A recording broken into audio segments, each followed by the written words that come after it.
Tuh, gua saling diadakan, ayo. Anu nih kono sih, sama jenenge Angelia. Ayo, nembang dulu.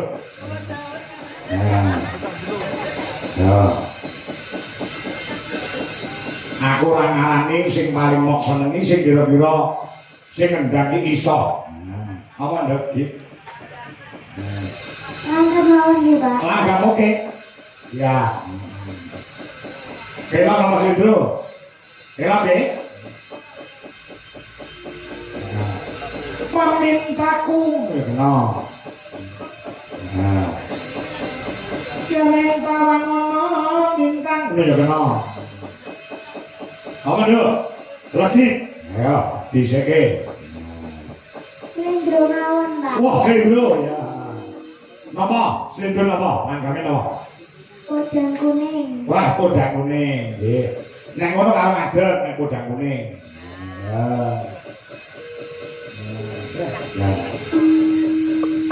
Banggane dadi wong tuane ya terus nek duwe anak-anak sing duwe talenta, sing duwe kebisan. Heeh.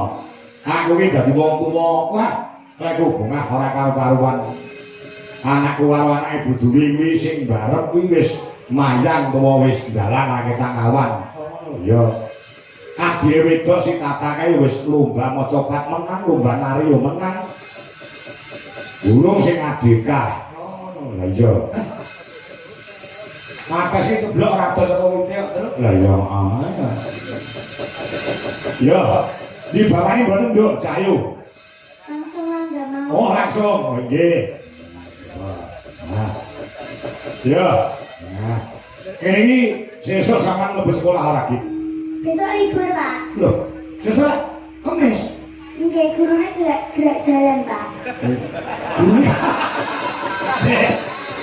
Sik, gerak jalan iki dalam rangka apa?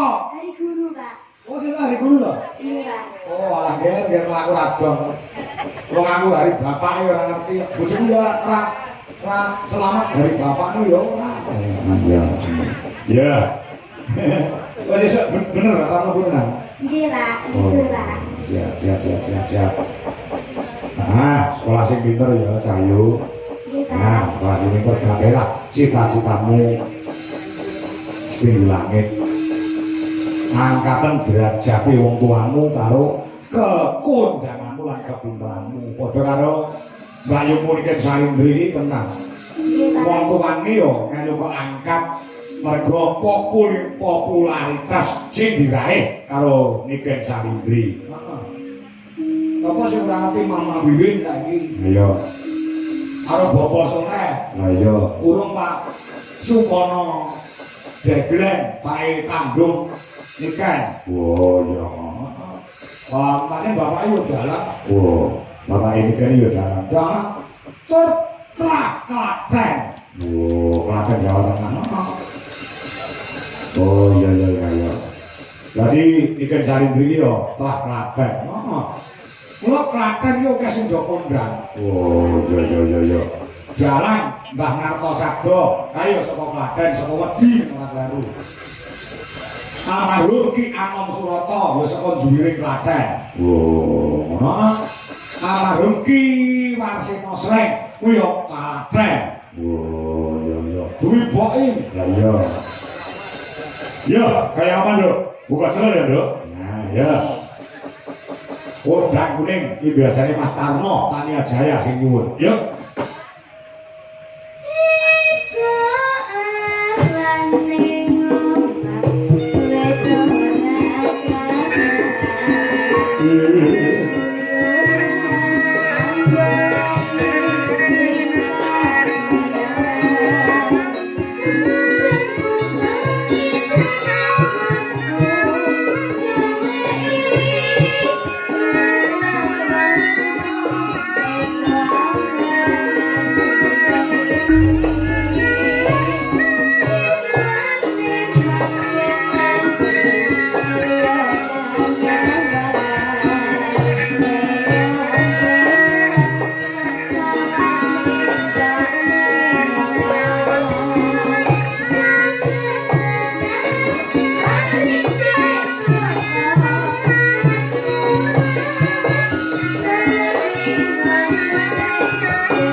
yang disusul karo genduk Niken Salindri sesuai karo janjiku mau pengen ora mung ngembang ning kudu nganggo jogetan jaipongan